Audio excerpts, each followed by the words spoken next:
আল্লাহ নবী সাল্লাল্লাহু আলাইহি সাল্লাম বলেন, কোন বান্দা যখন গুনাহ ছেড়ে দিয়ে তওবা করে আল্লাহর দিকে ফিরে আসে, আল্লাহর কসম নবী বলেন আল্লাহ তাআলা সবচেয়ে বেশি খুশি হন। আশাদ্দু ফারাহান, আল্লাহ তাআলা সবচেয়ে বেশি খুশি হয় কখন? বান্দা আল্লাহর দিকে ফিরে আসে যখন। বিতাওবাতি আবদিহি, বান্দা যখন আল্লাহর দিকে ফিরে আসে আল্লাহ তাআলা ভীষণ খুশি হন। গুনার নাফরমানের জিন্দেগি ছেড়ে দিয়ে আল্লাহর দিকে যখন ফিরে আসে, আল্লাহ তাআলা তখন 7 আসমান সাজিয়ে দেয়, ফেরেশতাদেরকে বলে আসমান সাজিয়ে দাও, জান্নাত সাজিয়ে দাও।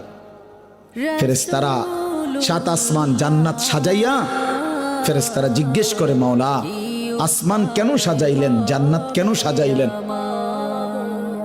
তো আল্লাহ তাআলা বলে আসলাহাল আবদু মাওলাহু, শোনো আজ এক